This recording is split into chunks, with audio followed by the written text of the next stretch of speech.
Welcome to another episode of Podcast and Chill on the Learn English podcast channel. I'm Leo, your host, and joining me is my wonderful co-host, Gwen. Hello, everyone. It's great to have you back. How's everyone's English journey going this week? Mine's all right, but sometimes I just can't seem to think in English. Don't worry, you're not alone. That feeling is super common, even for people who've been learning English for a long time. Right? It's like your brain gets stuck in another language and English words just won't come out. Exactly. But guess what? Today's episode is all about overcoming that problem. We'll talk about why it happens and share some great tips to help you start thinking in English more naturally. Let's get started. So, let's talk about this problem. Why is thinking in English so hard? Well, first, it's a habit. Our brains are used to thinking in the language we grew up with. It's just natural. Plus, when you're learning a new language, your vocabulary might not be big enough to express all your thoughts. Absolutely. And finally, sometimes a lack of confidence can hold us back. We worry about making mistakes, so we might not want to think in English at all. But remember, everyone makes mistakes while learning. So, what can we do? Don't worry, there are ways to train your brain. Let's start small. Try describing your day in English. Start simple. Try listing your daily tasks in English, like wake up, eat breakfast, or go to work. What are you doing right now? I'm sitting at a desk, talking into a microphone. You can also describe things around you. Look at your desk and say, there's a pen, a notebook, and a lamp. Even talking to yourself in English helps. Narrate your actions by saying, I'm putting on my shoes, or I'm opening the door. The more you practice, the more natural it will feel. The other key is building your vocabulary.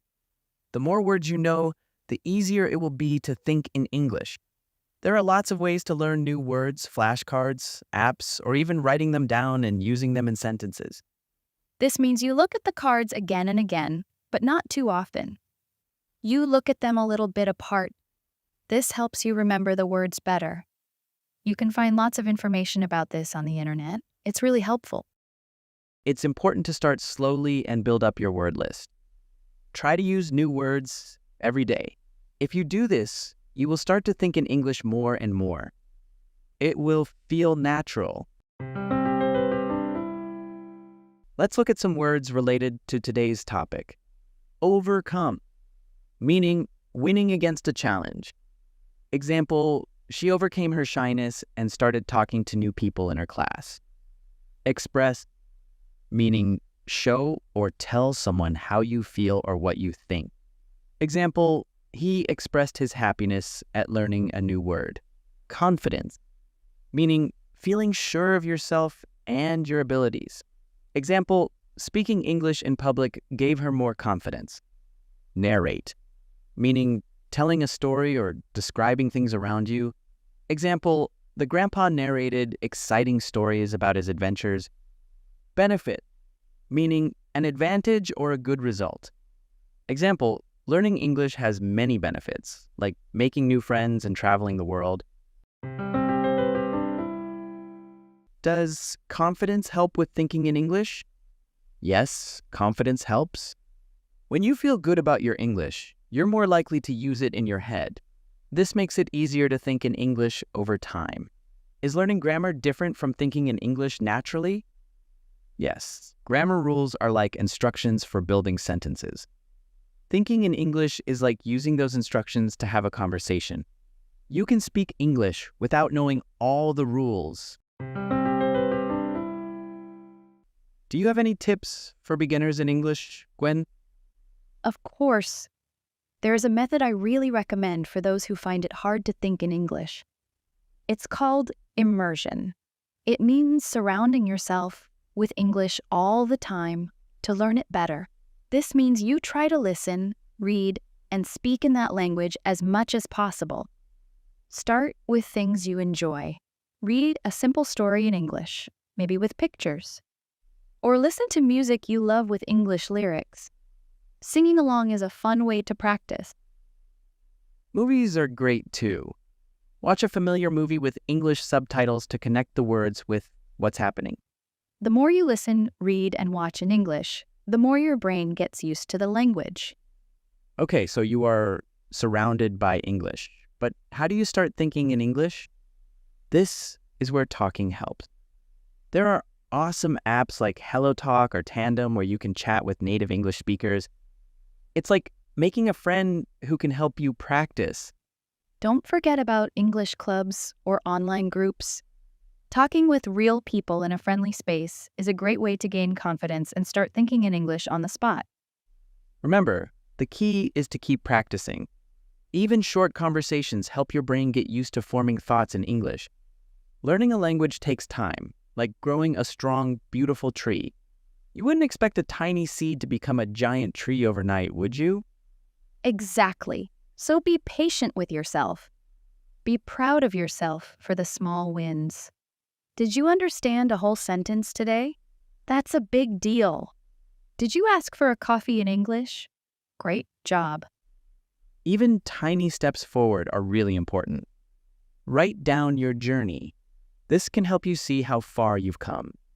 Looking back at your achievements, even the small ones, is a great way to see how far you've come. It shows that your hard work is paying off. Reward yourself for doing well, even if it's just a tiny bit. This will help you want to keep learning English and make it fun. Learning something new is hard. It's okay to make mistakes. Everyone does. Imagine a baby learning to talk. They don't understand everything right away. You're like that baby, but with bigger words. Learning a language takes time. Some days will be easier than others. That's normal. Just keep practicing and you'll see improvement. Believe in yourself. With hard work, you'll reach your goals. Let's look at some words related to today's topic. Subtitle, meaning lines or sentences at the bottom of a screen that show what the characters are saying. Example, he watched the movie with English subtitles to understand the whole conversation. Native, meaning someone or something that is from a particular place.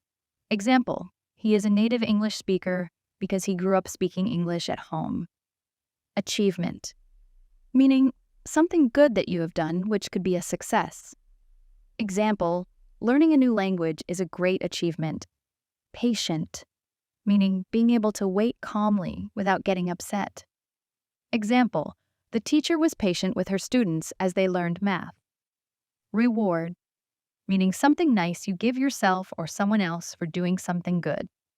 Example, after finishing his homework, he rewarded himself with a game. Does translating everything in your head from your native language to English slow you down? Why? It's like having two conversations, one in your head and one in English. The more you practice English, the less translating you'll need to do and speaking will feel faster. Should we focus on perfection when it comes to thinking in English? Not at all. Everyone makes mistakes when learning a new language. Focus on getting your message across, even if it's not perfect. The more you speak, the better you'll become. So, listeners, don't be upset if you can't think in English right away.